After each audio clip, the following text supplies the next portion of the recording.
निकालें chapter 2। Chapter 2 का पहला सफ़ा निकालें, जो सही वाला पहला सफ़ा है, पेज नंबर 11। सही वाला पहला सफ़ा पेज नंबर 11, जो पेज 10 के आगे है, जो चैप्टर के शुरू में है।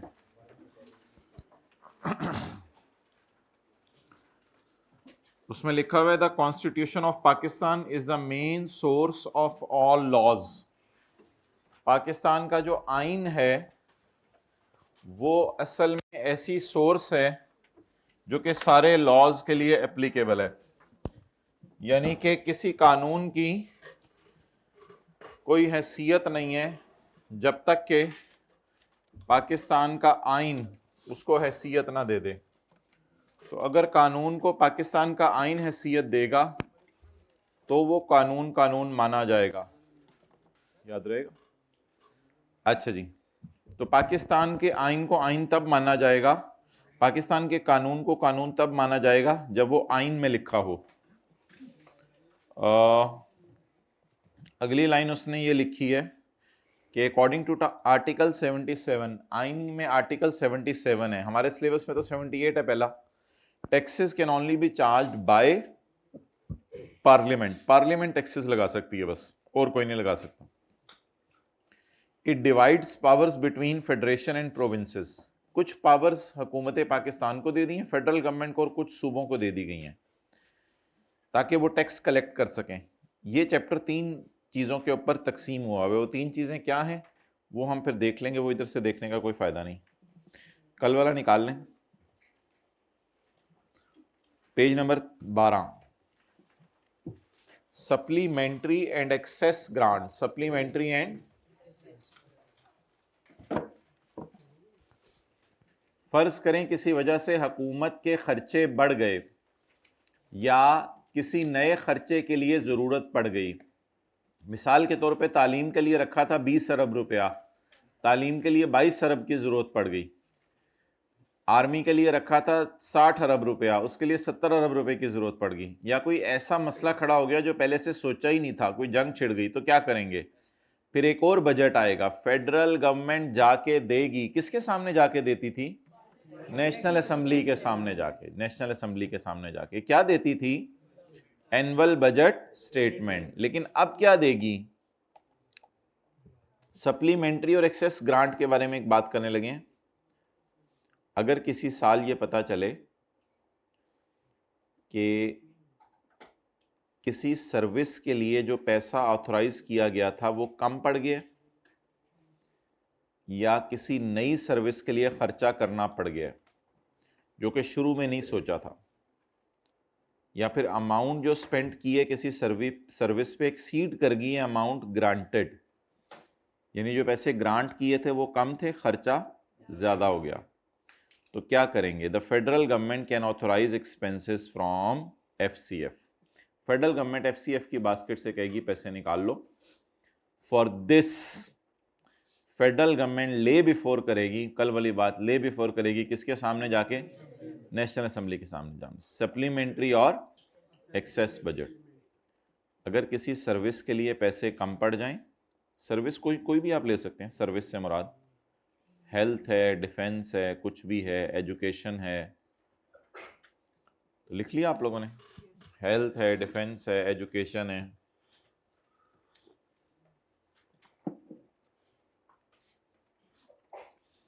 अगर किसी सर्विस के लिए पैसे कम पड़ जाएं, कोई बच्चे 4 साढ़े 4 बजे इधर हुए तो शायद हम कोई न्यूमेरिकल कर लेंगे एक्स्ट्रा।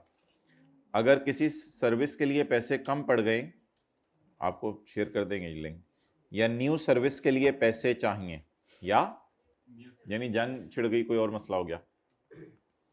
अच्छा, ये फिक्रा याद करना है, authorised expense for a service, authorised expense for a service becomes insufficient. इस पेपर में तो इजी लिख के आइएगा, लेकिन अपने समझने के लिए बिकम्स इनसफिशिएंट, बिकम से शायद जरा बात याद करनी आसान हो जाए। Authorised expense for a service becomes insufficient, कम पड़ जाए खर्चा जो अप्रूव, और expense for a new services required, which is not included in, or the amount spent exceed the amount granted. Highlight amount spent exceed the amount granted. Amount spent ज्यादा हो जाए amount granted से। Grant की गई थी 10 अरब और खर्च हो गया 11 अरब, तो फेडरल गवर्नमेंट एक्सेस बजट दे देगी, या सप्लीमेंट्री बजट नाम है इसका, अजीब सा। कल हमने पढ़ा था प्राइम मिनिस्टर साइन करेंगे। अगर प्राइम मिनिस्टर पाकिस्तान में ही नहीं है तो साइन कौन करे? फिर ऐसी सूरत में वोटिंग होगी, वोटिंग होगी नेशनल असेंबली में, तो फिर नेशनल असेंबली कैन मेक चंदा in advance of estimated expenses.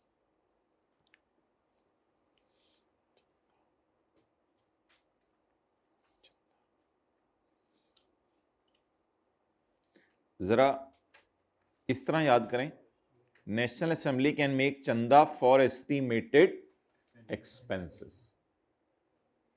याद करने के लिए ज़रा आसान होगा, लेकिन लिखना तो वही लफ्ज़ है जो इधर लिखा हुआ है। यानी खर्चे होने से पहले जो है वो अप्रूवल मिलती है ना, साइन खर्चे होने से पहले करने चाहिए पीएम को, ताकि खर्चे गलत ना हो जाएं। नेशनल असेंबली कैन मेक चंदा, can make grant for estimated expenses. अब याद करने के लिए बड़ा आसान हो गया आपको। The national assembly can make grant for estimated expenses for a part of a not exceeding, 4 महीने में तो प्राइम मिनिस्टर आ ही जाएगा पाकिस्तान वापस। ऐसा कब करना है? ये कब करना है? नेशनल असेंबली ग्रांट कर देगी चंदा if authentication of schedule is pending at end of PM. PM के एंड पे पेंडिंग है, यानी पीएम की वजह से पेंडिंग है। Is pending due to PM absence. वो उधर लिखा हुआ है वैसे उर्दू में। चलें जी, खोल लें किताब जल्दी, क्लास शुरू होगी भी है काफी देर की। नेशनल असेंबली दे देगी, ग्रांट कर देगी एस्टिमेटेड खर्चे। National assembly can make grant for estimated expenses for a part of not more than 4 months if the authentication of schedule is pending due to PM absence। अच्छा, कई दफा होता है पाकिस्तान में पीएम ही नहीं होता, यानी फौज की हुकूमत आ गई, मार्शल पता नहीं क्या कहते हैं आप लोग, तो अगर पीएम नहीं था तो नेशनल असेंबली फिर ग्रांट कर दे पैसे, और अगर नेशनल असेंबली ही नहीं है, यानी if national assembly is dissolve, तो फिर कौन खर्चे ग्रांट करे? फिर द फेडरल गवर्नमेंट। तो इधर पावर किसको दी थी हमने? नेशनल असेंबली को। अगर नेशनल असेंबली नहीं है तो आगे अंग्रेजी वही है, may authorise expenses from FCF for estimated expenses for a period of not more than, if the authentication of schedule is pending due to no national assembly। क्योंकि national assembly due to no national assembly, क्योंकि national assembly नहीं है।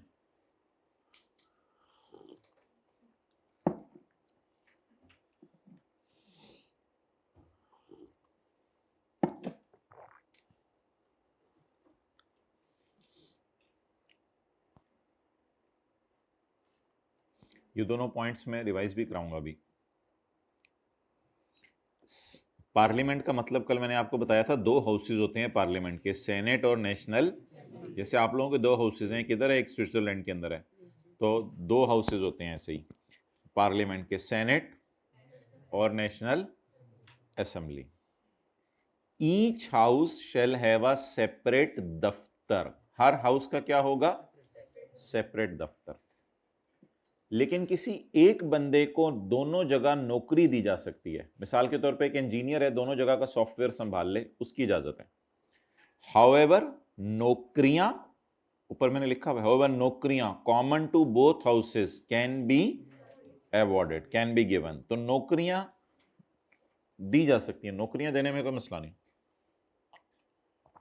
बैठ जाए चुप करके, and पे किसी को पता ही नहीं चलेगा कौन आया लेट, कोई टेंशन ही नहीं। वालदैन तो वैसे ही वालदैन को पता नहीं चल रहा, मुझे ही मुझे होती हैं वैसे हाइब्रिड में, काश हम भी उधर बैठे होते। अच्छा जी पॉइंट 2 और 3 में है यार, ये मोबाइल पे कैलकुलेशन करो ना, कैलकुलेटर निकालो, हाइब्रिड बॉयज पहली रो ना मारना है तीनों में, FR2 की क्लास से याद रहा।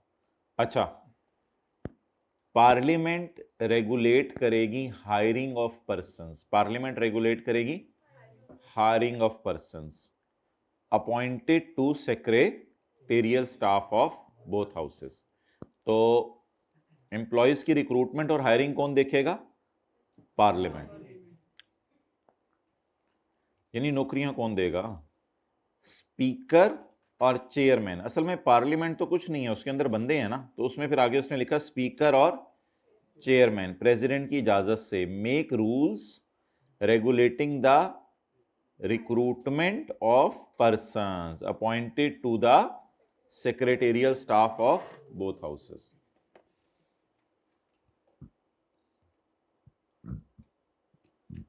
क्या मतलब बना इसका? स्पीकर या प्रेसिडेंट की इजाजत असूल बनाएगा कि किस तरह लोगों की नौकरियां दी जाएं जिनको हमने नौकरी पर रखा है सेनेट और नेशनल असेंबली में। फाइनेंस कमेटी का मतलब यह है कि दोनों के खर्चे कैसे मैनेज होंगे। तो पढ़ लें पॉइंट 1 बता के, दोनों के खर्चे जैसे बिजली के बिल, मुलाजमीन की तनख्वाहें कैसे मैनेज होंगी, जल्दी पढ़ के बताएं।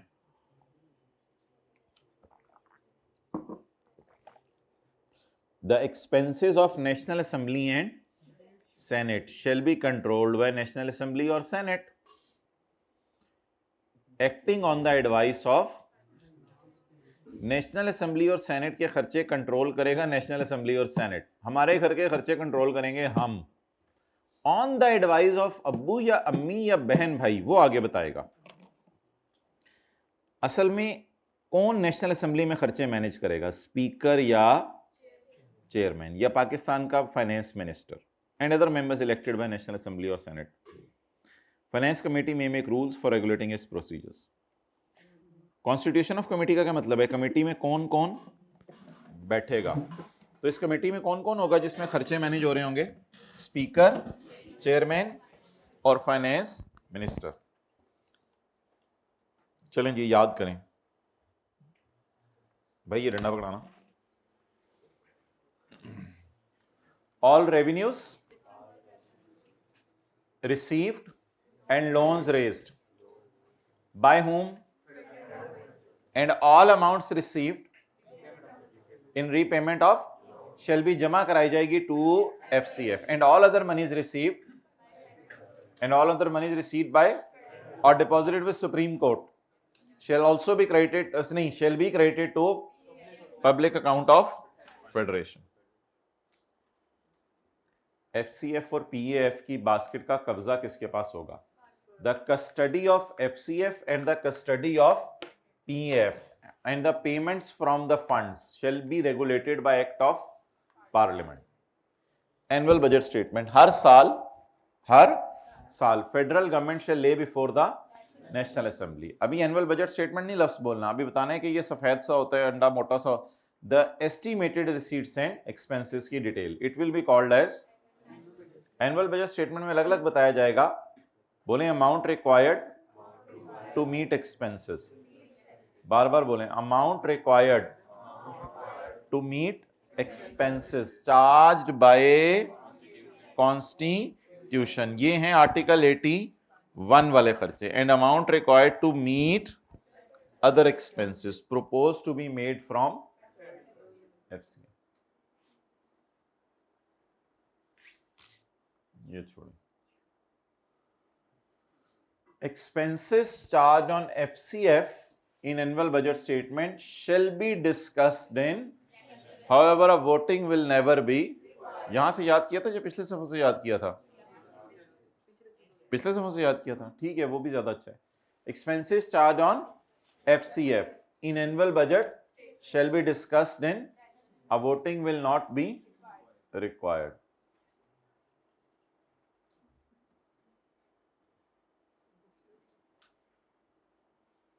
Expenses charged on FCF in annual budget shall be discussed in, however a voting will not be required. Voting required नहीं होगी, सिर्फ डिस्कशन होगी. सड़कें में रहने वाले खर्चे shall be discussed नहीं, shall be sub to National Assembly for raising grant. The Assembly may or may not agree to the demand. और आप प्राइम मिनिस्टर के साइन होनी है. The PM shall sign a schedule, PM वाले का नाम पड़ जाएगा schedule. The PM shall sign a schedule specifying the grants made by and the amounts required for खर्चे from FCF. It shall never exceed the amount mentioned in statement. Authenticated schedule shall again be laid before the National Assembly.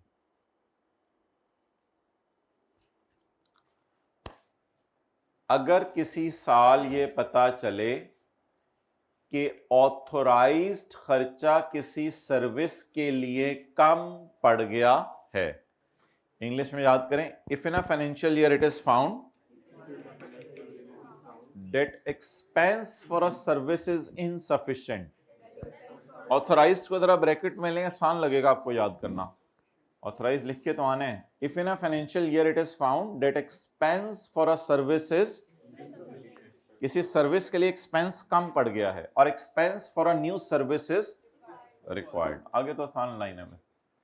और amount spent exceed the amount granted, the federal government can authorise expenses from FCF. आगे तो आसान line है. Votes on accounts. अगर prime minister Pakistan में नहीं है तो फिर खर्चों को आर्जी तौर पे अप्रूव कर दें 4 महीने के लिए, लेकिन ये अप्रूवल नेशनल असेंबली देगी, फिर नेशनल असेंबली में वोटिंग होगी. The national assembly can make grant for estimated expenses. Estimated expenses के लिए वो ग्रांट दे देगी for a period of not more than 4 months. And if national assembly is not there, then the federal government will authorize expenses. Federal government may authorize expenses from FCF.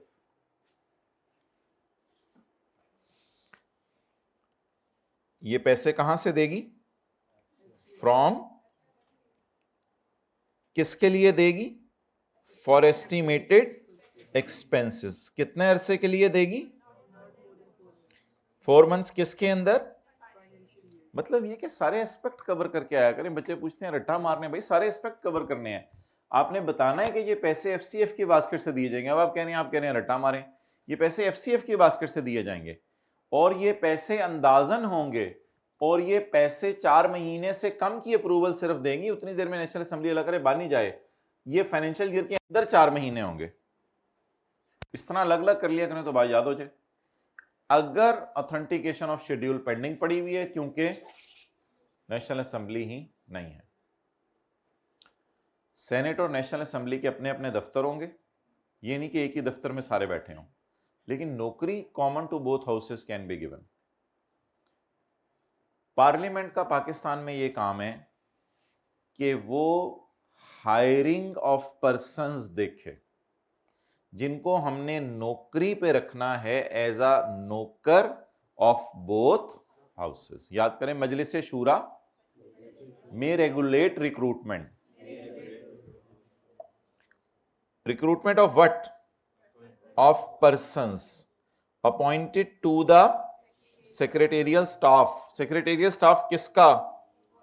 Of both houses. The speaker or the chairman with the इजाजत of president may make rules for regulating. इस regulate के लिए ये rules बना देगा कि कैसे कैसे इनको नौकरियों पर रखेंगे. अब नौकरियों पर रख लिया तो इन लोगों को तनख्वाहें भी देनी है और बिजली के बिल वगैरह भी हैं.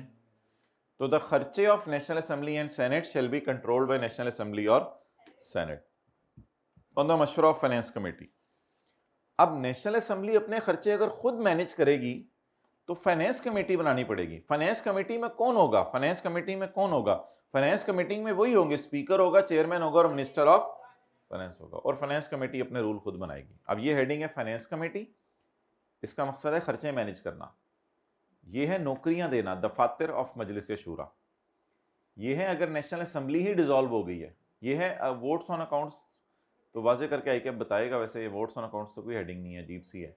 और supplementary and access grants.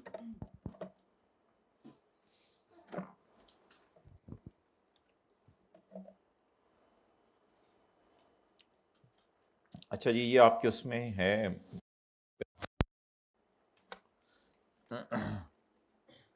National finance commission. ये किताब के बिल्कुल आखिरी, किताब के नहीं माजरत, इस चैप्टर के आखिरी सफ़े पे ये है बना हुआ है। मिल गए भाई को तो फौरन ही मिल गया, मैनू भी लग गया। National finance commission. National finance commission का एक बहुत बड़ा काम है, इसका ये काम है, फाइनेंस कमेटी का तो बहुत छोटा काम है।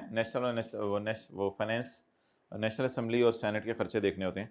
नेशनल फाइनेंस कमीशन का एक बहुत बड़ा काम है। नेशनल फाइनेंस कमीशन का ये काम होता है कि नेशनल फाइनेंस कमीशन ने ये देखना है कि जो पैसा पाकिस्तान के मुल्क में इकट्ठा हो रहा है उसमें कितना हुकूमत को चाहिए इस्लामाबाद में और कितना सूबों को चाहिए। तो कितना पैसा हुकूमत पाकिस्तान को चाहिए और कितना पैसा सूबों को चाहिए, ये मसला है एनएफसी का, नेशनल फाइनेंस कमीशन। ओके, छेती ढूंढ देना जल्दी जरा, चैप्टर 3 से पिछला सफा कर लें, आ जाएगा। ये पॉइंट छोड़ें। प्रेसिडेंट बनाएगा NFC eight intervals not exceeding. तो सबसे पहले जी एनएफसी बनेगी, वो प्रेसिडेंट की तरफ से बनेगी। 5 साल में एक दफा वो कमेटी बनाया करेगा, एक कमीशन बनाया करेगा। इस कमीशन का बहुत बड़ा काम है। इस कमीशन का काम ये होता है कि कितना पैसा हुकूमत पाकिस्तान के पास जाने, कितना पैसा सूबों के पास जाना है, क्योंकि अगर ये थोड़ी सी भी गड़बड़ करेगा तो सूबों में आपस में लड़ाइयां शुरू हो जाएंगी। एनएफसी की ड्यूटी क्या है, एनएफसी में कौन कौन होगा वो मैं आपको बाद में बताता हूं। एनएफसी की ड्यूटी क्या है? नंबर 1 याद कर लें, recommend distribution of tax receipts. Tax receipts की डिस्ट्रीब्यूशन, बोलें डिस्ट्रीब्यूशन ऑफ टैक्स रिसीट। सबसे पहले ये मशवरा देगी कि टैक्स रिसीट्स को कैसे बांटा जाए। फिर मेकिंग ग्रांट्स, चंदा किस किस को दिया जाए, मेकिंग ग्रांट्स। तीसरी इसकी पावर होगी exercise of borrowing power. Government के पास कितनी बोरोइंग पावर है? अब मैं और आप जाएं, शायद कोई हमें 10 करोड़ रुपए उधार ना दे, लेकिन पाकिस्तान की गवर्नमेंट किसी से लेने जाए शायद 1 अरब रुपए उधार लेके आ जाए। तो एक्सरसाइज ऑफ बोरोइंग और अदर मैटर्स। तो कितने काम हो गए एनएफसी के? 4। उर्दू में याद करें। नंबर 1 जो टैक्स आया है उसको सूबों में बांटना और गवर्नमेंट में। नंबर 2 चंदा देना। नंबर 3 बोरोइंग पावर बताना कि हुकूमत, पाकिस्तान की हुकूमत कितना पैसा बोरो कर ले तो दिवालिया नहीं हो जाएगी, बोरोइंग पावर बताना, और अदर मैटर्स। जब ये सारा हो जाएगा तो प्रेसिडेंट एक ऑर्डर पास करेगा। जब ये रिकमेंड कर देंगे ना चीजें, तो प्रेसिडेंट एक ऑर्डर पास करेगा on the basis of suggestion. President एक ऑर्डर पास करेगा। नंबर 1 वही वाली बात, कितना पैसा किस किस सूबे को बांटा जाए, वही बात डिस्ट्रीब्यूशन, कितना पैसा किस किस सूबे को बांटा जाए। ये पैसा बराह रास्त उस सूबे को दिया जाएगा, ये पैसा उसी सूबे को दिया जाएगा, बीच में कोई मिडल मैन नहीं आएगा। और ये पैसा दोबारा सूबे से वापस मांग के एफसीएफ की बास्केट में नहीं डाला जाएगा। एक दफा दे दिया तो दे दिया। ये तो तीनों चीजें लिखी होंगी किसमें? प्रेसिडेंट के ऑर्डर में। इसमें पहली बात वही है जो यहां पड़ी है। अच्छा की हो दोनों। अच्छा, share of province shall never be less than previous award. ये भी हम आपको किताब पे लिखवाएंगे कि सूबे को जो पिछली दफा पैसे अवार्ड किए थे इस दफा उससे ज्यादा पैसे अवार्ड करेंगे, कम अवार्ड नहीं करेंगे। Share of province shall not be less than previous award. Done. किताब निकाल लें, ये हाइब्रिड में जरा तीसरी रो में बातें शुरू हो गई हैं। किताब निकाल के देख लें साथ साथ ये किस सफ़े के ऊपर आ रही हैं चीज़ें। पहले दूसरी वाली बात पढ़ लें, चलें छोड़ें, पहले दूसरी वाली बात पढ़ लें।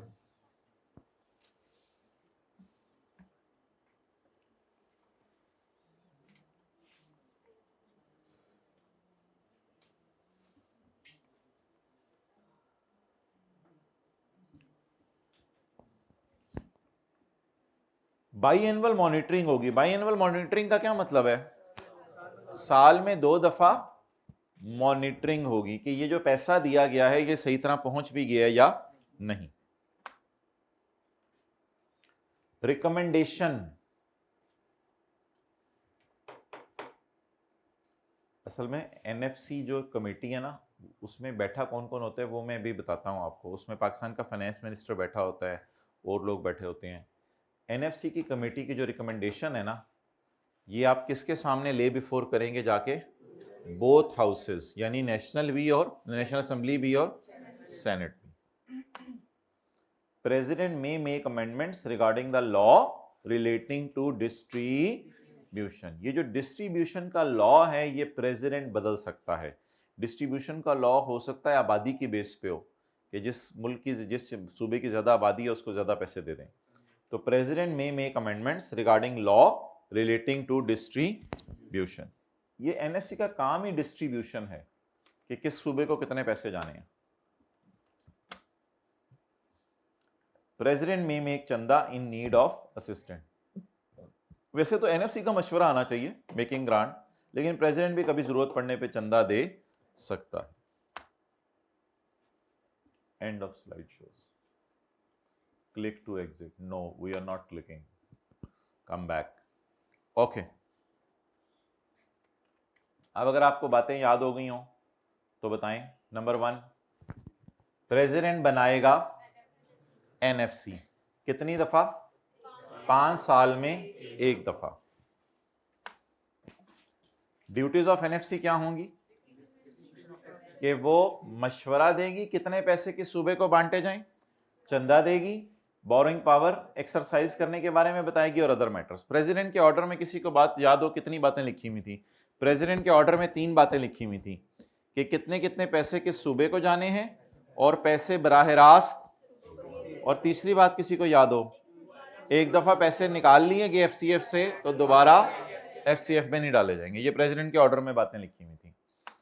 ये जो प्रेसिडेंट के ऑर्डर के मुताबिक सूबे को पैसे दे दिए गए हैं ये पिछले साल से ज्यादा होने चाहिए, कम, और इसकी बाई एनुअल मॉनिटरिंग भी होनी चाहिए। ये जो मशवरा है, रिकमेंडेशन, ये दोनों हाउसेस के सामने रखी जाएगी ताकि वो देखें कि सूबे को कितने पैसे बांटे गए हैं। अच्छा, ये जो ग्रांट है, ग्रांट, ये आखिरी लाइन में लिखा था प्रेसिडेंट भी दे सकता है, और प्रेसिडेंट सूबों में पैसे बदलने के असूल भी बदल सकता है। कि कमेटी कौन बनाएगा? प्रेसिडेंट। कमेटी कौन बनाएगा? कमेटी के कितने काम होंगे?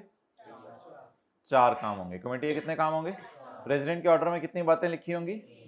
3 बातें लिखी होंगी। अच्छा जी, share of province shall not be, पिछले साल से ज्यादा होना चाहिए, कम नहीं होना चाहिए, और मॉनिटरिंग बायएनुअल होगी। Recommendation shall be laid before the both houses. President amendments कर देगा।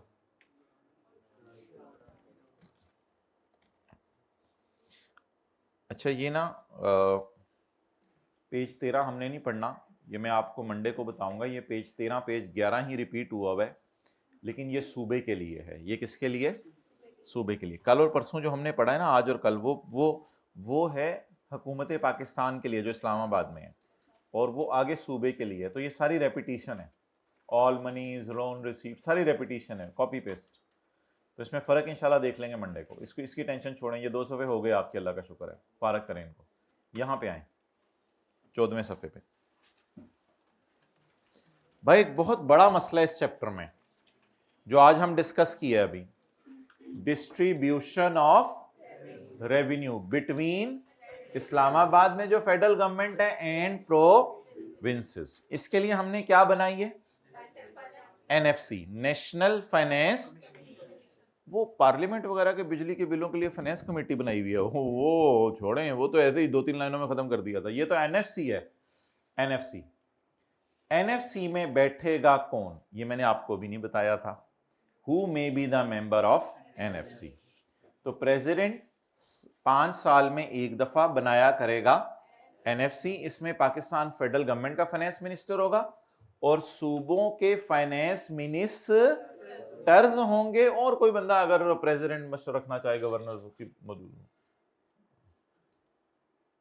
उसमें मुल्क का प्रेसिडेंट होता है और सूबे का गवर्नर होता है।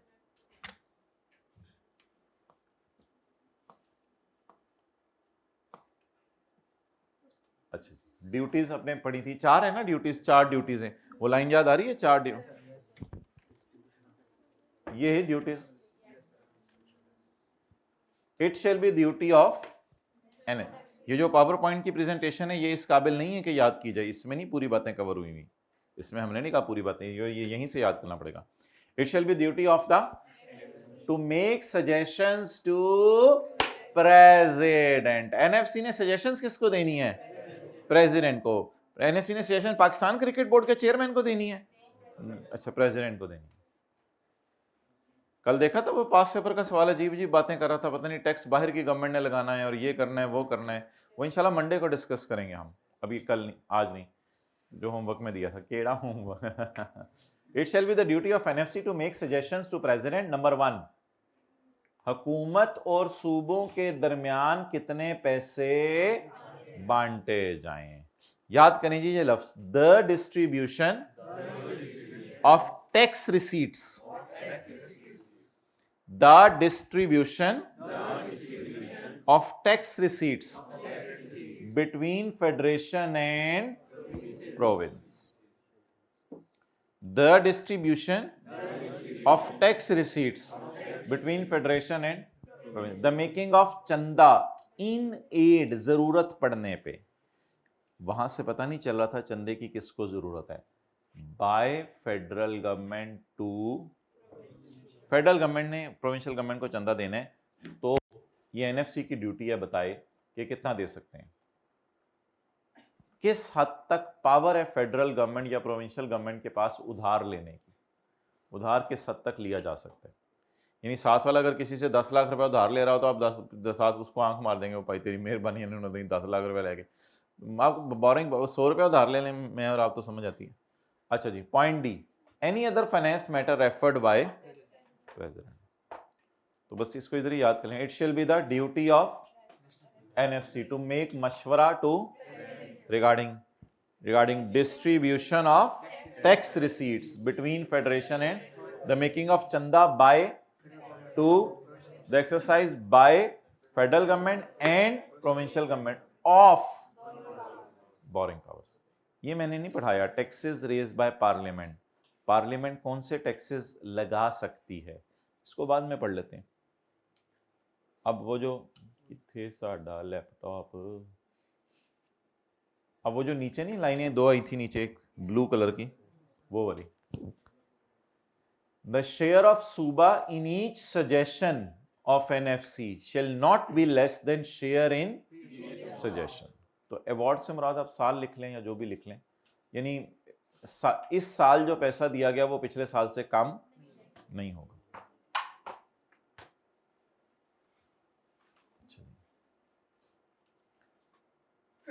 फेडरल फाइनेंस मिनिस्टर जो पाकिस्तान का है आजकल, और प्रोविंशियल फाइनेंस मिनिस्टर्स जो सूबों के हैं आजकल, ये मॉनिटर करेंगे इंप्लीमेंटेशन ऑफ अवार्ड। ये मॉनिटर करेंगे इंप्लीमेंटेशन ऑफ अवार्ड। साल में कितनी दफा? 2 दफा। और अपनी रिपोर्ट्स ले करेंगे बिफोर बोथ हाउसेज ऑफ मजलिस शूरा। ये बात भी हमने यहां नहीं लिखी हुई थी कि अपनी रिपोर्ट्स ले करेंगे बिफोर बोथ हाउसेज ऑफ मजलिस शूरा। तो अपनी रिपोर्ट्स भी ले करेंगे बिफोर बोथ हाउसेज ऑफ मजलिस शूरा। ये क्यों पेज आगे पीछे हो रहे हैं, एक दफा डिसाइड कर लेना बस जिस पेज पे हम हैं। ये हम स्कैन किए हुए पेज पे हैं, उस पेज के ऊपर उर्दू लिखी हुई है, ये उसकी निशानी है। This version of OneNote will reach end of support on 14 October and become read only. अच्छा, order by president, order by on the basis of मशवरा of, on the basis of मशवरा ऑफ एनएफसी। एनएफसी ने मशवरा किस point में कब दिया था? ऑन द बेसिस ऑफ मशवरा ऑफ एनएफसी, पॉइंट 2 में मशवरे दिए थे ना। It is the duty of NFC to make मशवरा, to make suggestion. On the basis of मशवरा of NFC the president shall, the president shall, ये 3 काम। पहला काम क्या करेगा president?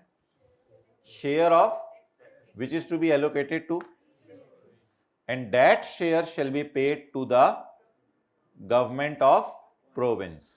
That share shall be paid directly लिख लें ताकि याद करना आसान हो, वरना इस फिक्रे की सेंस नहीं आपको लगेगी। आप कहेंगे अच्छा तो सूबे को ही देना है, मतलब shall be paid directly to सूबा, बीच में किसी को नहीं डालना। and share shall never, not के ऊपर never लिख लें, share shall never form part of FCF। Concept अच्छा बन जाएगा, शेयर दोबारा एफसीएफ का पार्ट नहीं बनेगा।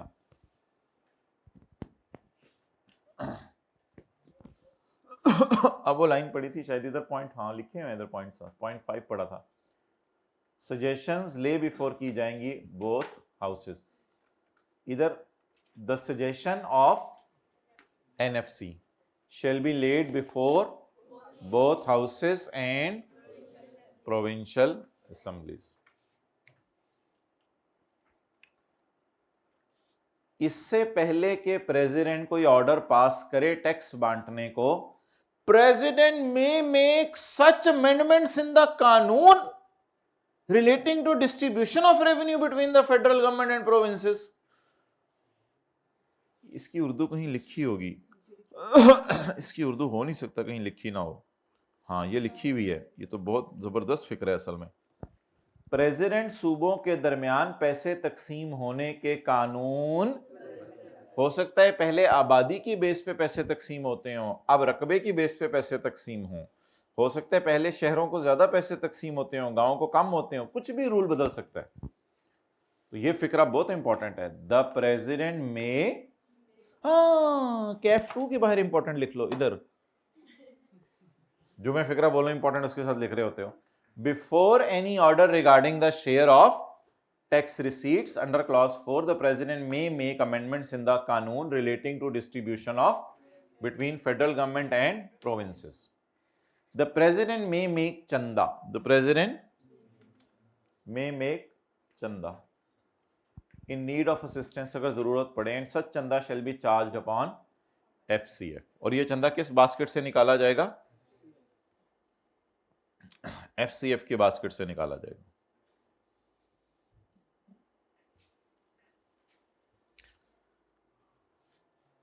President at intervals not exceeding, जल्दी जल्दी याद करें, president at intervals not exceeding 5 years constitute NFC. इसमें एक तो मिनिस्टर ऑफ फाइनेंस होगा हमारा, सूबों के होंगे, और सच अदर पर्संस। ड्यूटी, ये समरी बनी हुई है या पूरा लॉ लिखा हुआ है? यहाँ पूरा लॉ लिखा हुआ है, यहाँ समरी नहीं बनी हुई। It shall be the duty of NFC to make the मशवरा to president regarding distribution of tax receipts between the making of chanda by the exercise by the federal government and provincial government of the and any other। ये क्या heading होगी?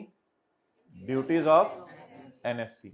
NFC में बैठेगा कौन कौन? NFC फिर बैठ जाएगी। शेयर, the share of सूबा in each award of NFC shall never be less than previous award।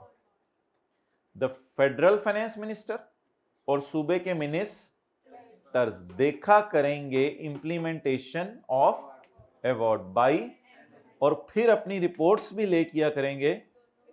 ये तो मेरे ख्याल से यहीं से याद कर लीजिएगा, वैसे ये ज्यादा बेहतर लग रहा है, ये यहीं से याद कर लीजिएगा। अच्छा, ऑर्डर बाय प्रेसिडेंट, 3 ऑर्डर हैं। ऑन द बेसिस ऑफ मशवरा of the president shall specify the share of tax receipts which is to be allocated to, the share shall be paid directly to the, and share shall never form part of FCF।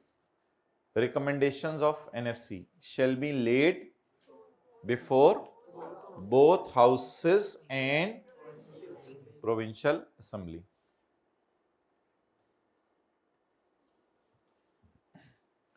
Before any order regarding share of, the president may make amendments in the relating to distribution of between federal government and as he considers necessary. Grant, the president may make order, may by order make chanda to the Suba in need of, and such grant shall be charged upon the basket of FCF. ये किसकी basket से पैसे निकाले जाएंगे? FCF की basket से पैसे निकाले जाएंगे।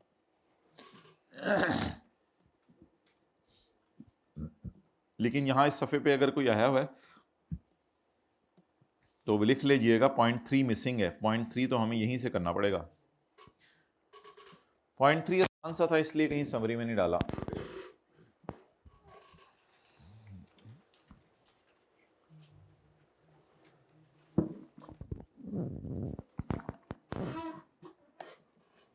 पार्लियामेंट कौन कौन से टैक्स लगा सकती है? The taxes raised under the authority of Majlis-e Shura are as follows. Incomes पे टैक्स लगा सकती हैं, कंपनीज पे टैक्स लगा सकती हैं,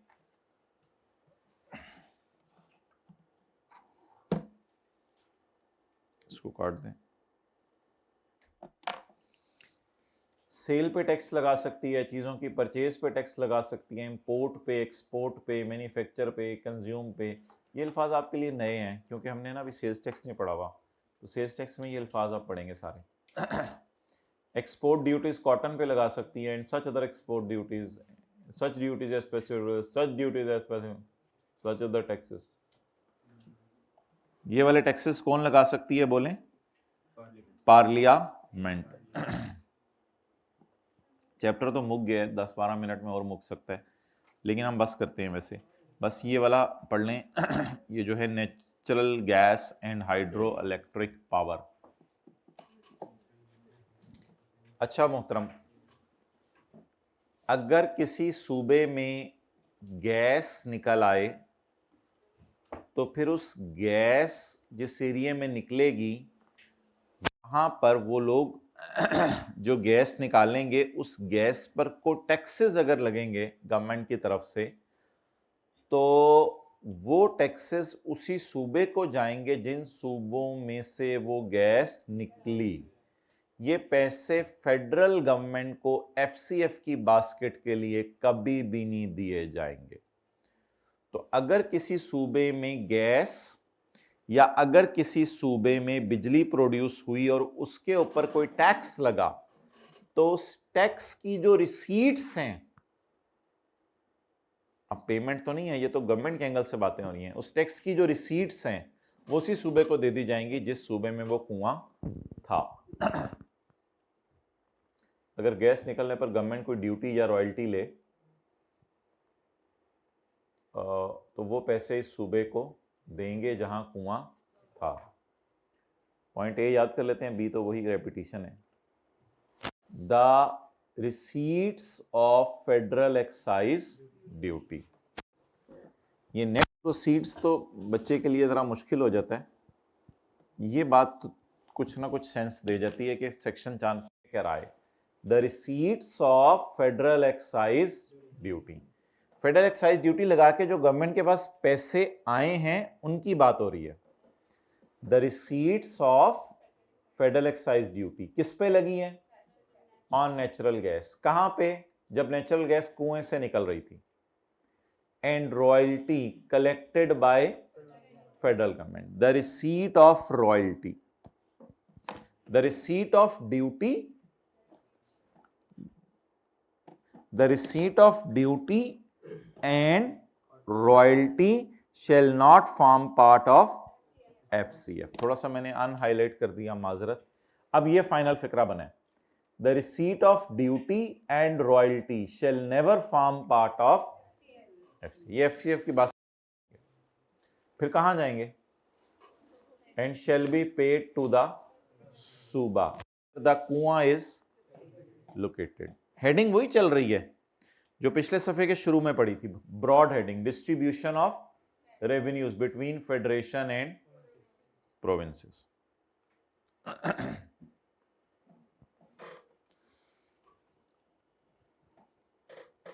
और अगेन वही बात, देख लें, द रिसीट की जगह proceeds of federal excise duty on oil, इधर क्या था गैस और इधर ऑयल, आगे तो वही है, shall not form part of FC and shall be pay to the सूबा where the well head is located.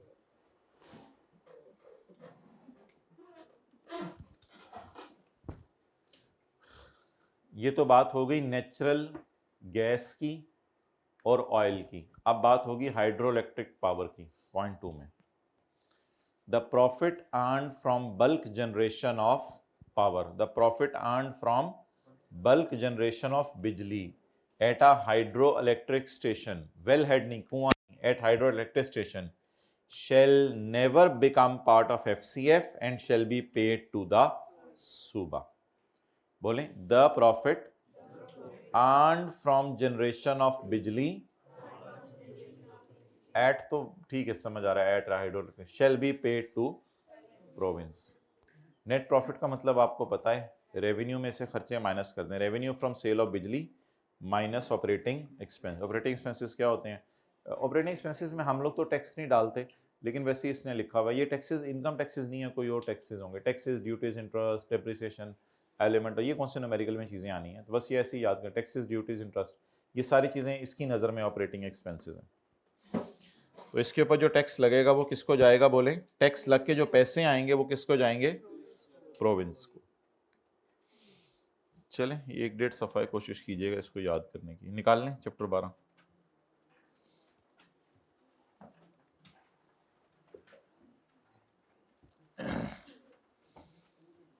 Question number 2 निकाल लें जरा।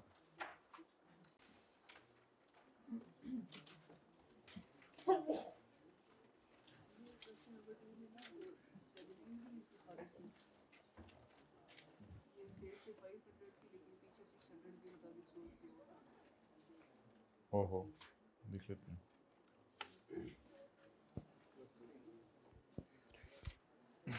ओके, सुहेल खालिद काजी पार्टनर्स हैं यूपी के, उनका मेन काम राइस और वीट का खरीद के बेचना है।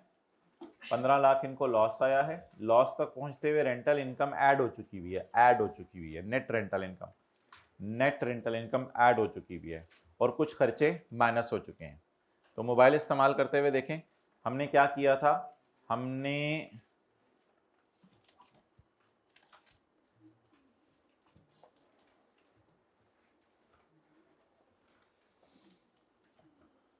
क्या किया था, नेट रेंटल इनकम को लेस कर दिया था और खर्चे ऐड बैक कर दिए थे, तो नुकसान कितना आ गया था? 100। उसके बाद इनकम प्रॉपर्टी हमने निकाली थी, 2000 पकड़ा था, उसमें से माइनस कर दिया था 443 और डिडक्शन की जगह माइनस कर दिया था रिपेयर अलाउंस। ये हमारी इनकम फ्रॉम प्रॉपर्टी निकल आई थी। अब हमें अनलकीली, कोई भाई कह रहे हैं शायद सोल्यूशन में भी मसला है, वो बाद में देखते हैं, पहले हम अपना क्वेश्चन सॉल्व कर लेते हैं, फिर सोल्यूशन में अगर जो मसला हो आपको सही करवा देंगे। अब हम अपना न्यूमेरिकल सॉल्व करते हुए सबसे पहले एक अजीब चीज देख चुके हैं आज कि बिजनेस में प्रॉपर्टी में प्रॉफिट आ रहा है और बिजनेस में लॉस आ रहा है। अब ये रूल हमने कहीं नहीं पढ़ा हुआ, लॉसेस का चैप्टर में पढ़ेंगे। सवाल क्या है हमारा आज का कि अगर एक बंदे को प्रॉपर्टी में प्रॉफिट आए और बिजनेस में लॉस आए तो क्या न्यूमेरिकल के फेस पे ये नेट करने की इजाजत है या नहीं? तो उसके लिए हम चैप्टर 14 में नहीं जाएंगे आज। चैप्टर 14 की एक लाइन आपको पढ़ा दूं जो सिर्फ नई किताबों में है, क्योंकि लॉ बदला इस साल। जो नई किताबों में लाइन है, the business loss shall never be allowed against income from property. तो ये हम चैप्टर 14 में पढ़ेंगे। चैप्टर 14 में पढ़ेंगे कि बोले क्या पढ़ेंगे? The business loss shall never be adjusted against income from property. तो फिर क्या करेंगे बिजनेस लॉस का, ये भी चैप्टर 14 में पढ़ेंगे कि इसको अगले 6 साल तक कैरी ये मेरे मुंह से निकल गए, तो अगले की बातें हैं, छोड़े पर इसका क्या करेंगे। फिलहाल बता दें कि प्रॉपर्टी के प्रॉफिट में से बिजनेस का लॉस माइनस किया जा सकता है या नहीं किया जा सकता। चलो जी, चैप्टर 14 भी हम थोड़ा सा कह सकते हैं, लोगों को हमने पढ़ना शुरू कर दिया हुआ क्लास में। अच्छा जी, तो अब न्यूमेरिकल के फेस पे आ जाएं और एओपी का न्यूमेरिकल पहले सॉल्व करें। Suhail, Khalid, Qazi, AOP. Tax year वगैरह पता नहीं कौन सा है, 2000। इनकम फ्रॉम प्रॉपर्टी जी, इनकम फ्रॉम प्रॉपर्टी कितना है भाई? 1157। इसमें से इनकम फ्रॉम बिजनेस का लॉस माइनस करने की इजाजत नहीं है। अब लॉसी के चैप्टर में हम देखेंगे, हम कोई नोट डाला करेंगे या क्या किया करेंगे वो देखेंगे उन चैप्टर्स के अंदर। तो बस छोटा सा लिख लें, बिजनेस का प्रॉफिट प्रॉपर्टी के लॉस से माइनस नहीं हो सकता, और उर्दू में लिख के आगे लिख लीजिएगा चैप्टर 14, बिजनेस का प्रॉफिट बिजनेस का लॉस प्रॉपर्टी के इनकम ऑफ प्रॉपर्टी के प्रॉफिट से माइनस नहीं हो सकता। बिजनेस का लॉस इनकम फ्रॉम प्रॉपर्टी के प्रॉफिट में से माइनस नहीं हो सकता। ओके भाई, कोई दूसरा मार्कर मंगवाएं। टैक्सेबल इनकम, टैक्स बताएं जी एओपी का। हाँ जी, 557 जी,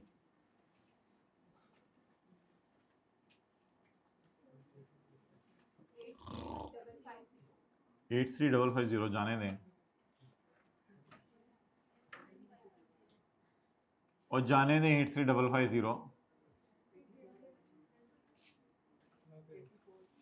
बस 84, बस इस तरह बोल दें 84। अब फिगर ऊपर रुपीज इन थाउजेंड के अंदर लिखी हुई, आप नीचे मुझे रुपीज बोल के बता रहे हैं। 84 टैक्स बनता है। अच्छा जी, अब इससे पहले कि मैं सुहेल का न्यूमेरिकल सॉल्व करूं, मुझे बताएं अगला काम क्या करना है। डिविजिबल इनकम निकालनी है। वर्किंग नंबर 3, सुहेल, खालिद, काजी, तैमूर, टोटल। अच्छा जी, डिविजिबल इनकम बताएं कितनी है? 1157। इसको क्या दिए? सैलरी। इसको इंटरेस्ट ऑन, अगर फिर कोई बच गया तो प्रॉफिट शेयर।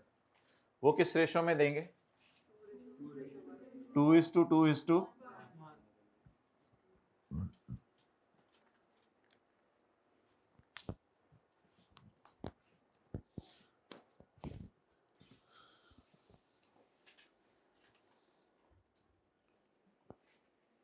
अच्छा जी, सैलरीज 900 और 500, 900 500 सिफर, और इंटरेस्ट ऑन कैपिटल 300।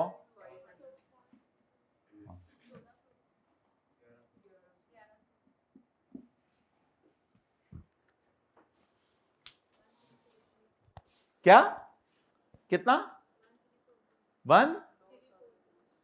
1343 तो नहीं आ रहा, कोई और बोले।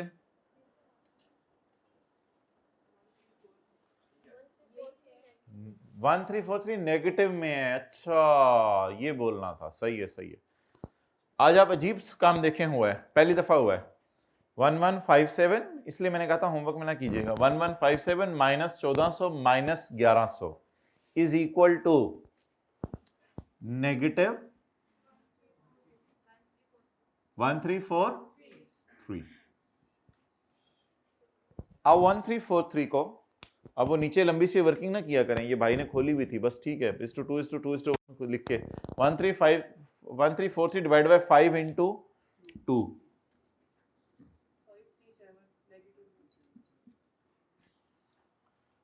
1343 divided by 5 into 2 again. 1343 divided by 5 into 1. 268 लिख लें, 9 लिख लें। 9 वाले शायद इसलिए 9 लिखवा रहे हैं कि 7 जमा 7 जमा 9 इज इक्वल टू 3 हो जाए, इसलिए लिखवा रहे हैं। 68 पॉइंट, कोई नहीं, ये हल्का फुल्का टोटल ना भी मैच किया कोई मसला नहीं। होस्ते इन तीनों का टोटल आप करें 1342 आ जाए, होस्ते इन तीनों का टोटल करें आप 1345 आ जाए या 1342 आ जाए, इससे कोई फर्क नहीं पड़ेगा। इन चक्रों में ना पड़ा करें, ये छोटा मोटा चलता है, इतनी परफेक्शन की तरह ना जाएगा, नहीं तो पूरी पूरी फिक्रा मिस कर रहे होते हैं बच्चे, ट्रीटमेंट उल्टी उठा के गलत कर रहे होते हैं, तो इन चीज़ों पे लड़ रहे होते हैं। पॉजिटिव नेगेटिव, ओ शुक्र है ये पॉजिटिव आ गया, 1737। हाँ जी, चार्ट डालना है खालिद और काजी का। हाँ, सुहेल का न्यूमेरिकल सॉल्व करना है। किसका न्यूमेरिकल सॉल्व करना है? सुहेल का। 900 जमा 300 माइनस 537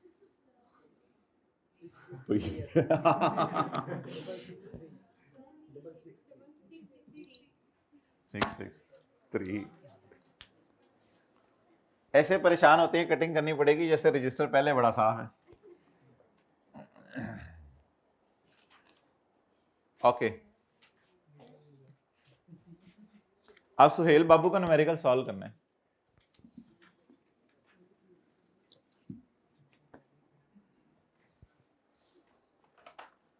सुहेल बाबू, अच्छा अब क्या मसला है सॉल्यूशन में? आपको बता रहे थे नहीं, उन लोगों ने नहीं, ये ऐसी पता नहीं बच्चे कहते हैं वो सर किताब में उन्होंने ना, नहीं शायद किताब यूरोप से बनवाई है हमने, वो माइकल से बनवाई है। किताब में क्या हो गया बस ये बता दें। खालिद की सैलरी 600 ली हुई है और फिर सारा सोल्यूशन उसी के मुताबिक हुआ हुआ है। चलें ठीक है, इसको बस यही सोल्यूशन है इसका जो इधर हम कर रहे हैं। चलें जी,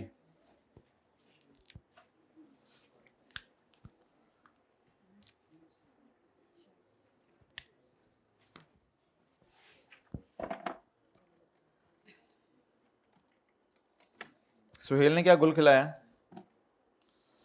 ओ टाइम आया, सिर्फ 8 लाख बिजनेस इनकम कमा लिया। टाइम आया करें, टाइम आया 1-2 मिनट टाइम आया करें। बिस्मिल्लाहिर्रहमानिर्रहीम, टाइम आया। Mister Suhail, income and tax thereon tax year blah blah. Income from business कितनी है इसकी? 8 लाख। यही इसकी टैक्सेबल इनकम है, कितनी? 8 lakh. Add share from AOP 663 1463। इसका नाम taxable income for rate purpose. जिन्होंने उस दिन पूछा था जरा ध्यान से देख लो, taxable income for rate purpose. अब इसका टैक्स निकालें।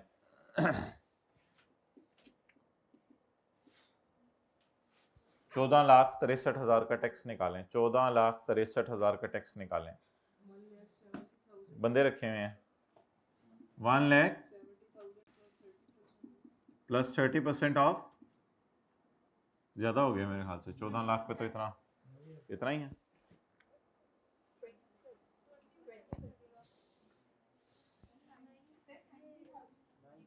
अच्छा वो मुझे पता है कि ये टैक्स निकालना तो नहीं आएगा ना, क्योंकि ये शुरू वाली क्लासों में सिखाया हुआ है, ये तो भूल जाता है। अभी भी टैक्स निकालना नहीं आता। 90,000 20% ऑफ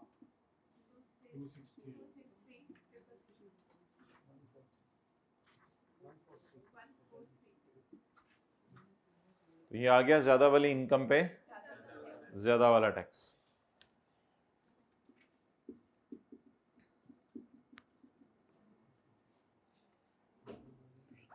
$143 अगर टैक्स है तो मेरे कैलकुलेटर बताओ, मैं नहीं बताऊंगा, बताओ ना। 78।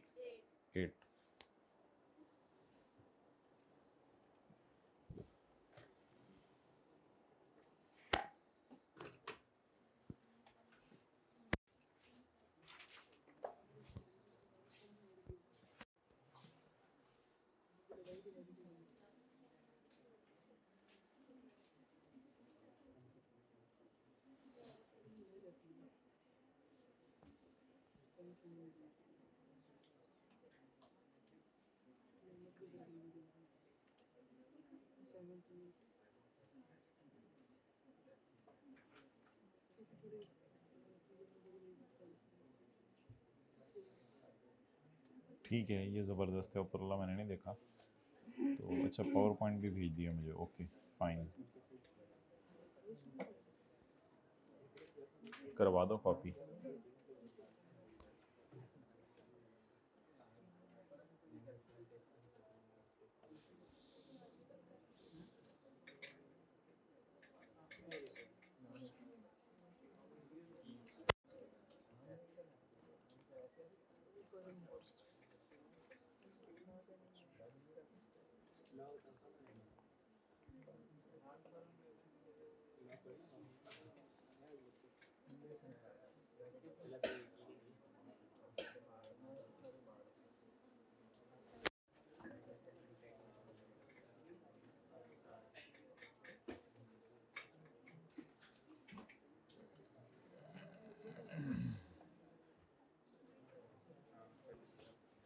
ओके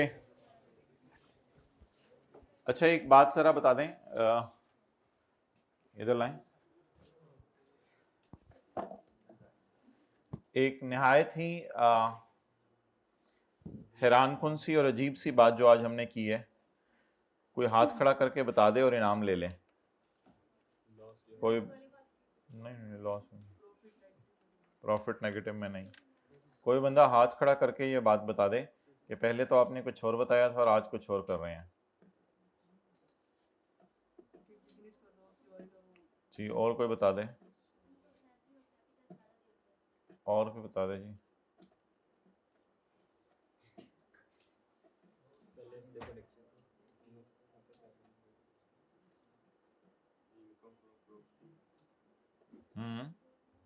बोलो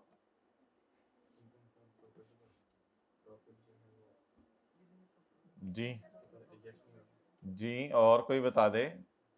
जो पहले हमने पढ़ा था सेशन के शुरू में, तब कुछ और बताया था, आज कुछ और किया है। हाइब्रिड में सेकंड रो में नींद पूरी करके सोचा जा रहा है, सेकंड लास्ट रो में, शायद याद आ जाए जी, मेहरबानी उठाने का।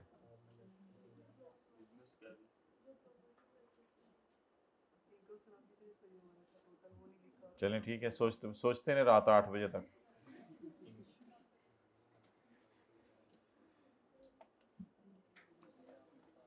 चलें भाई,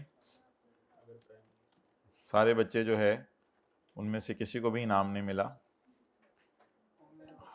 हमने एक कॉन्सेप्ट पढ़ा था चैप्टर नंबर 9 में कि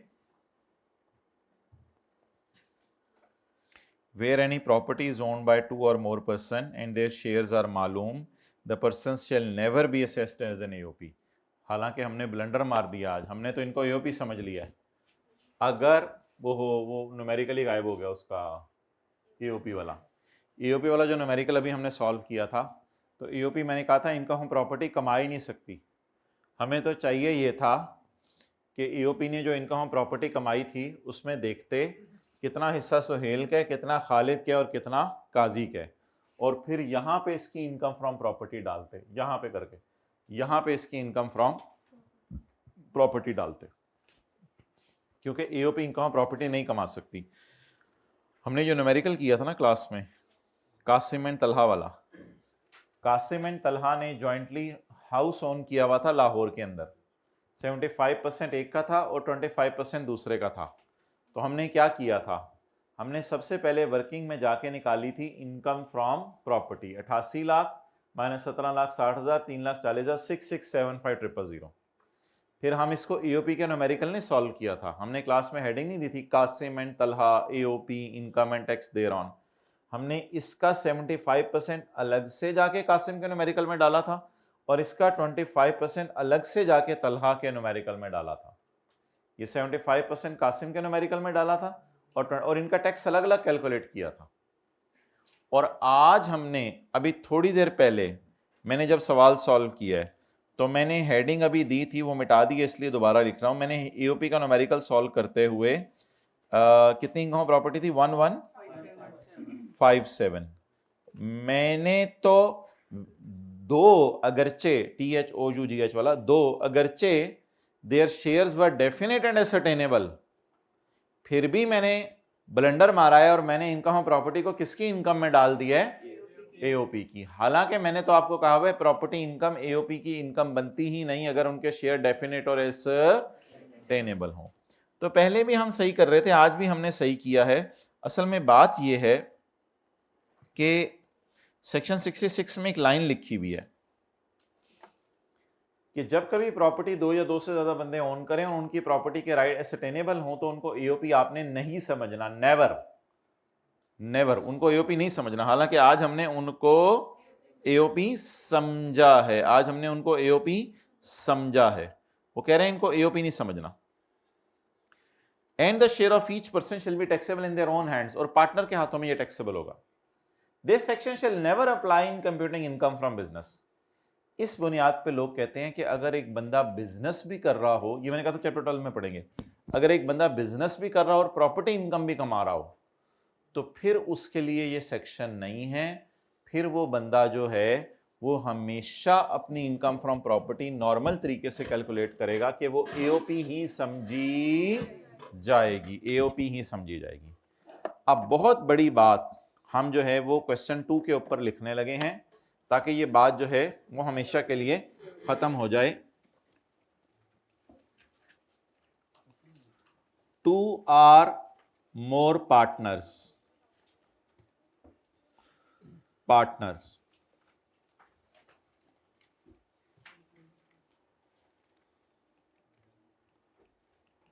earning income from property, earning income from property and या as well as income from business। पहले आप मुझे, अच्छा ये ना इनकम ऑफ प्रॉपर्टी के साथ अदर सोर्स भी कभी कभी आ जाती थी उधर, उसकी खैर है। प्रॉपर्टी के साथ अदर सोर्स आती थी ना, रेंटेड विद कलेक्टेड, वो कनेक्टेड बिल्डिंग, प्रॉपर्टी के साथ हल्की फुल्की सोर्स वगैरह आ जाए, कैपिटल गेन आ जाए, उसकी टेंशन नहीं है हमें। अगर आप, लेकिन जब आप बिजनेस ले आए तो फिर क्योंकि बिजनेस मेन चीज होती है लोगों की, इसलिए वो कहता है कि बिजनेस फिर एओपी उधर जाना है तो फिर इसको भी उधर ही ले जाओ। सवाल का नंबर बताएं आज वाले सवाल का। ये वाहिद ही सवाल है किताब में और है नहीं अब अनलकीली कोई इस तरह का क्वेश्चन। आसान तो सवाल था लेकिन वो अब करना क्या है पेपर में, ये तो जमीन आसमान का फर्क है ट्रीटमेंट के अंदर। हमने जो प्रॉपर्टी से आया है वो सबके हाथों में डाला है या डायरेक्ट एओपी की इनकम में डाला है? ये बहुत बड़ा चेंज है। Question 2 page number 298। और जब इनकम प्रॉपर्टी आप कमा रहे थे तो ये मेरे पास अब पुराने पेज नंबर लगे हुए हैं, ये आपको मुझे बताना पड़ेगा क्वेश्चन 2 किस पेज पे है, कासिम और तलहा वाला 251। Question example 2 page 251। अच्छा ये काफी नहीं है, और 2-3 एग्जाम्पल्स इसके लिखेंगे हम, पहले नोट बाद में कीजिएगा। और इस तरह के न्यूमेरिकल किए थे past paper. Question number 5, Bashir and Jamil jointly own a house in Karachi और कहीं इनकम फ्रॉम बिजनेस नहीं आ रही इनकी, तो इसको पुराने तरीके से सॉल्व किया था। अल्लाह करे कोई और भी सवाल मिल जाए।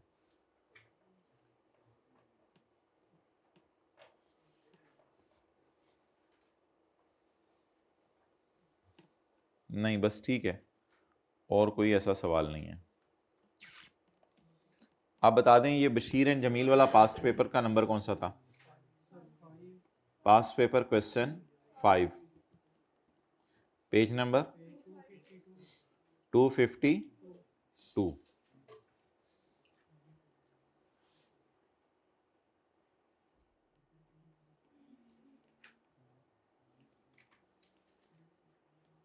आप नोट कर लें।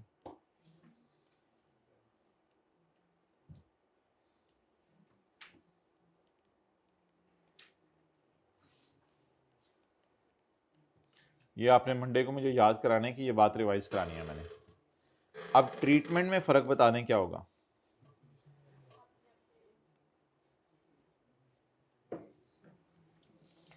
अच्छा, वैसे इसमें भी दो ऑप्शंस थी, इसमें भी दो ऑप्शंस थी। इफ शेयर्स डेफिनेट और एसरटेनेबल, तो taxable in hands of o AOP, taxable in hands of partners. अभी मैंने दिखाया न्यूमेरिकल आपको 75-25। एंड इफ शेयर्स नॉट, फिर तो कुछ कर ही नहीं सकते ना। इफ शेयर्स नॉट एसेटेनेबल, फिर पार्टनर में कैसे लेके जाएं? फिर it is AOP income from property, फिर तो पार्टनर्स के हाथों में नहीं जाएगा।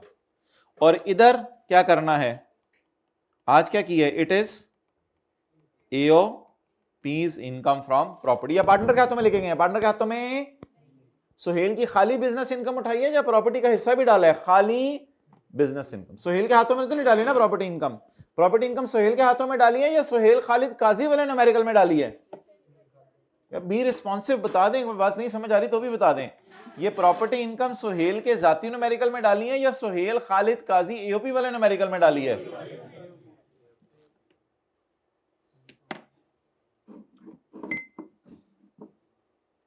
भाई ये तस्वीर खींचो, ये किताब में डाल दो डायग्राम।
ओके डन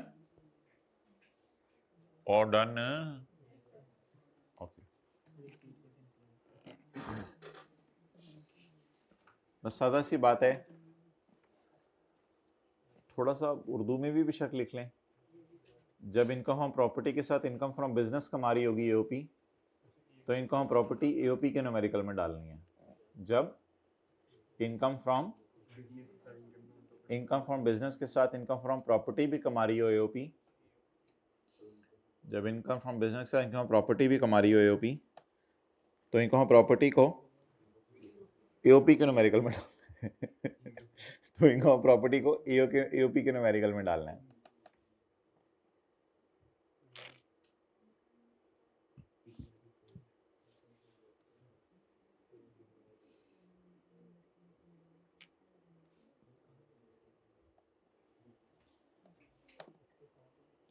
अच्छा, कल देखेंगे किसी टाइम पे जूम मीटिंग टेस्ट उस डिस्कस करना हुआ तो आपको बता देंगे। तो ये एक दो टेस्टों में कुछ बच्चों को मसले आ रहे हैं। अच्छा ये निकालें चैप्टर नंबर 18। एक बड़ा इंपॉर्टेंट सवाल करना है आज हमने। ये जो टेस्ट में नहीं आया था, कौन सा क्वेश्चन था? आज का टेस्ट बड़े शौक से दीजिएगा, बड़ा अच्छा सवाल है एक न्यूमेरिकल। कौन सा सवाल आया था टेस्ट में? क्वेश्चन नंबर 42 आया था, 43 आया था, कौन सा आया था?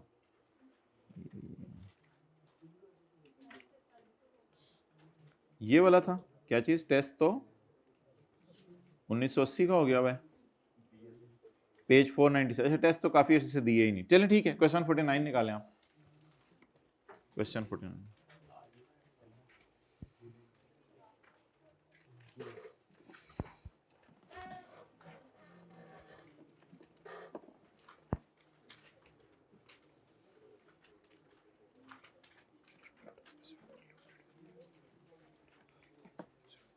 अच्छा, ये बड़ा अजीब सवाल था। कहते हैं calculate tax liability for income for disposals that are not subject to NTR. यानी एनटीआर का टैक्स नहीं निकालना था, टैक्स सिर्फ किनका निकालना था, जो सेपरेट ब्लॉक है या फाइनल है।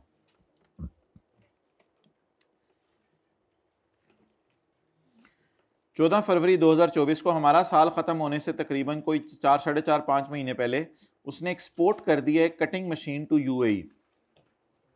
ये मशीन यूज हो रही थी इन मैन्युफैक्चरिंग गुड्स, इसके बिजनेस में। ये मशीन किस में यूज हो रही थी? इसके बिजनेस इनकम का बाकी डाटा नहीं दिया ड्रामे ने, सिर्फ बता दिया कि एक depreciable asset cutting machine, inventory नहीं है हमारी, एक डेप्रीशिएबल एसेट जो कि हमारे बिजनेस में यूज हो रहा था, वो बाहर के मुल्क में एक्सपोर्ट हो गया है। और WDB देने का मतलब ही ये होता है कि ये मशीन हमारी इन्वेंट्री नहीं है, ये मशीन हमारा डेप्रीशिएबल एसेट है।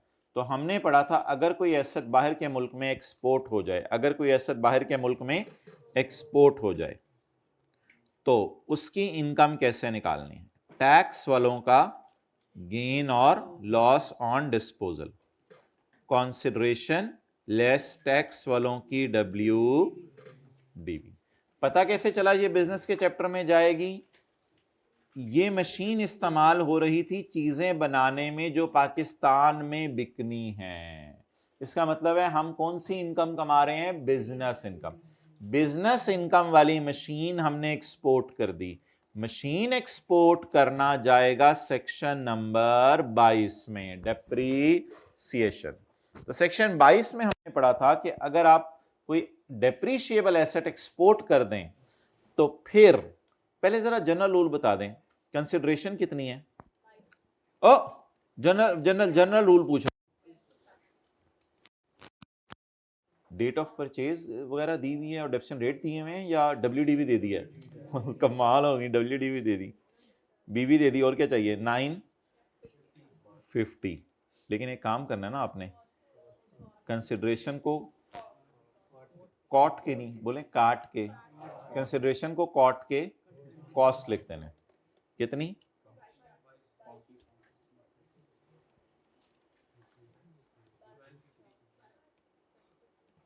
1250। हाँ जी, पेज नंबर इसका पेज नंबर है 497-1, सेक्शन 22। सेक्शन 22 का 14 है, सेक्शन 22 का आखिरी वाला पॉइंट है ये, सेक्शन 22 का 14। पता कैसे चला कि ये बिजनेस इनकम है? ये मशीन मैन्युफैक्चरिंग ऑफ गुड्स में इस्तेमाल हो रही है, तो हम बिजनेस कर रहे हैं और हमने अपनी मशीन बेच दी। अपनी मशीन ये नहीं जो इसके अंदर है, वो नहीं। 30 जून 2024 को उसे एक इंश्योरेंस क्लेम मिला 17,25,000 का as a lump sum payment के तौर पे for destruction by fire of 2 antiques. 2 antiques उसकी डिस्ट्रॉय हुई हैं आग में, जो भी हैं। वेस 1 एंटीक है बस। वेस 1 was purchased on July 23 for 925 and Waste 2 was purchased on 15 July 23 for 820। जिस वक्त आग लगी थी तब उनकी फेयर वैल्यू थी 975 and 9 लाख।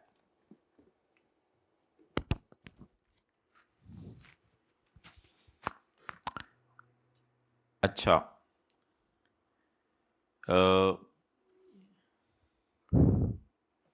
मुझे ये बताएं कि वेस 1 कितने की खरीदी है?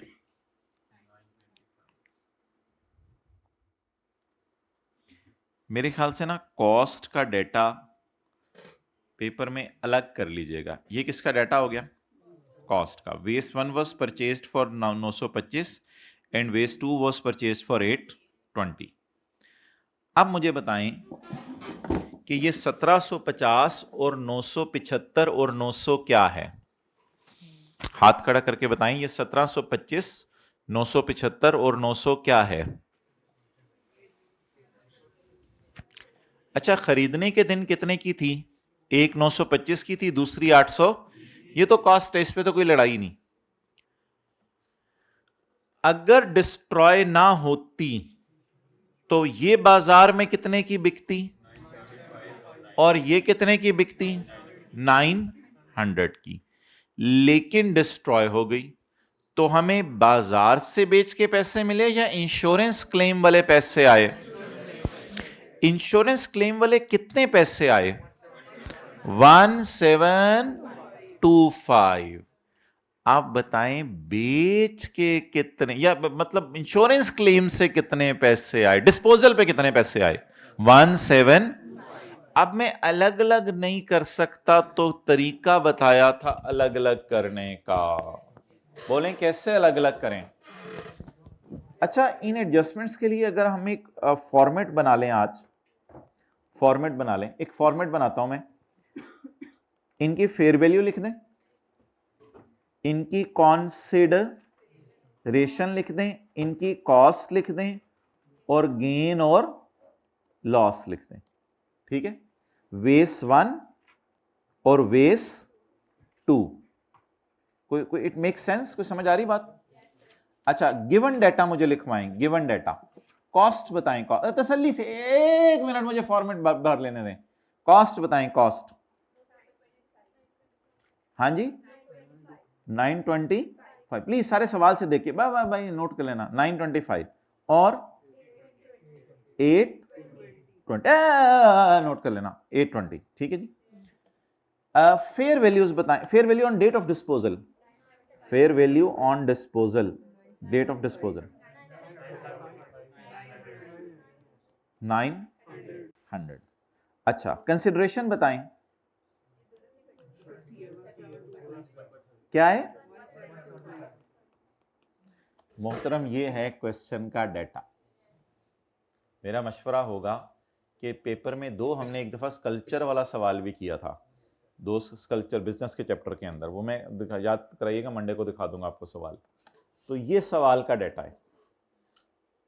अब हमने पढ़ा था वेयर 2 और more assets are disposed of in a single transaction and their price is not अलग अलग पता, then their price will be allocated based on the fair market values on the date of, क्योंकि आखिर में मुझे consideration और fair value में से हायर उठाना होता है। मोहतरम, ये सारा डेटा किस दिन का है? ये सारा डेटा डिस्पोजल का, और ये सारा डेटा किस दिन का है? एक्यूजिशन का। कितने का बेचा, कितने का बेच सकता था? अब कैलकुलेशन करनी आती है ना? आगे आगे आप जो है वो मुझे ग्रीन पेन से कैलकुलेशन करवा दें। इनका टोटल कितने हैं? 18। आप कैलकुलेटर पकड़ें सारे। भाई मैं सारा नोट करने दूंगा, मैं सारा नोट करने दूंगा तसल्ली से। मुझे जरा कैलकुलेशन समझा दें भाई, एक दफा समझा दें। 1725 अगर मेरे पास कितने वाली चीज के आए हैं? 1875। तो मेरे कैलकुलेटर बताओ 975 वाली चीज कितने की है?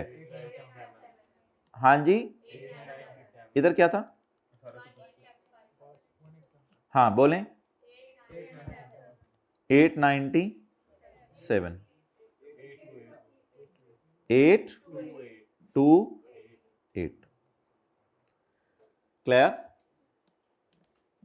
अब नोट करें, ये किताब दो, जल्दी से नोट कर लें।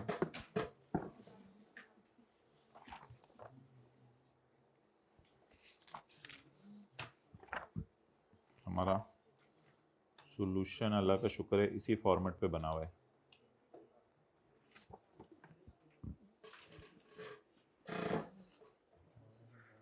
भाई ये काले से और लाल से कौन सी फिगरें हैं? किसी को पता है काले से और लाल से कौन सी फिगरें हैं? काले से क्वेश्चन वाली हैं और लाल से हमने खुद निकाली हैं।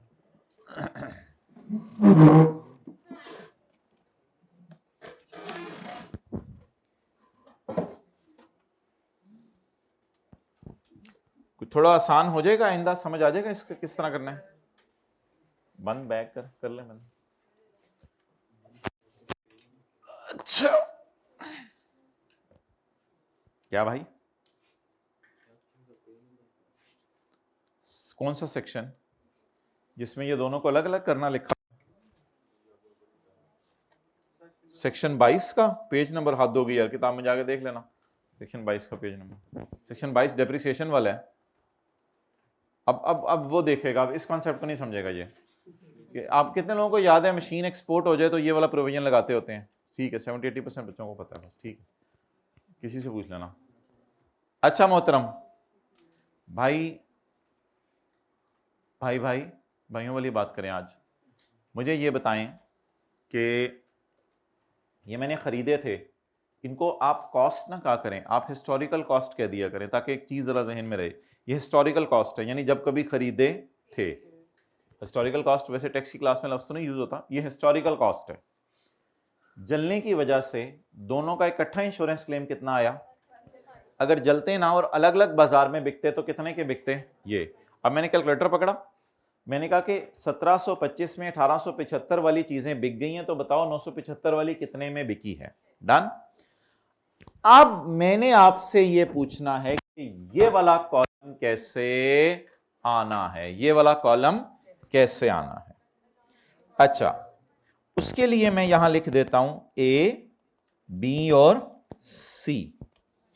अब जो गेन लॉस मैंने निकालना है वो इन दोनों में से बताएं हायर क्या है? 975। और इधर देखें, इन दोनों में से हायर क्या है? ये फिगर्स आप लोगों को समझ नहीं आ रही, ये वाली फिगर्स कैसे निकली है? नहीं निकल रही। कैलकुलेटर पकड़ें, 1725 अगर 1875 वाली फेयर वैल्यू वाली चीजें बिकी हैं तो बताओ 975 वाली कितने की बिकी है? 1725 डिवाइडेड बाय 1875 मल्टीप्लाइड बाय, ये इस तरह किया था ना क्लास में? नहीं, वो मुझे बताने तो देना, यस कैसे, ये बताने दें। 1725 अगर 975 और 900 वाली चीज के हैं तो मेरे कैलकुलेटर बताओ 975 वाली चीज के कितने पैसे हैं? इसी तरह किया था ना क्लास में। अच्छा मोहतरम, अब ये मंडे को मुझे याद कराइएगा, मैं आपको बताऊंगा। भाई इधर देखो, हम हायर नहीं लेंगे आज, हम हायर नहीं लेंगे। इन दोनों में से हायर क्या है? हम हायर नहीं लेंगे। ये एक्सेप्शन है जनरल रूल की, ये मैं आपको पढ़ाऊंगा कि मैंने कहाँ पढ़ाई हुई है। हम हायर नहीं लेंगे। जब कभी इंश्योरेंस क्लेम आ जाए तो जितना क्लेम आया उसी को लिया करेंगे। ये सेक्शन 77 घर जाके रिवाइज कीजिएगा, उसके पॉइंट 1 में लिखा हुआ था हायर लो, एक दो पॉइंट बाद सेक्शन 77 में लिखा हुआ था कि इंश्योरेंस क्लेम के केस में ये देख लो इंश्योरेंस से कितने आए, उसमें हायर नहीं लिखा हुआ था। तो ये मैं आपको पढ़ाऊंगा। तो ये बड़ी अजीब बात, 897 माइनस 925, ये तो लॉस आ गया, लॉस माइनस करने की इजाजत नहीं है, और इसका गेन टोटल करने की जरूरत नहीं। टोटल क्यों करने हैं? एक लॉस आ रहा है, एक गेन आ रहा है, लॉस माइनस करने की इजाजत नहीं है जी। वो तो मैं अब मंडे को बताऊंगा ना, मैं आप लोग घर जाके थोड़ा सा ढूंढे सेक्शन 77, सेक्शन 77 186 पेज पे, उसमें ज़रा ढूंढिएगा जाके। हमने पढ़ा था कि इंश्योरेंस क्लेम वाली चीज़ों में जो कंसिडरेशन होगी वो इंश्योरेंस क्लेम ही होगी, उसमें हायर नहीं लेंगे। लेकिन छोड़ें ये बात, मंडे को कर लेंगे। पेज 186 पेज पे सेक्शन 77 है। रिलैक्स, छोड़ें, मंडे को करेंगे, सारा दोबारा कर लेंगे। छोड़ें कुछ नहीं।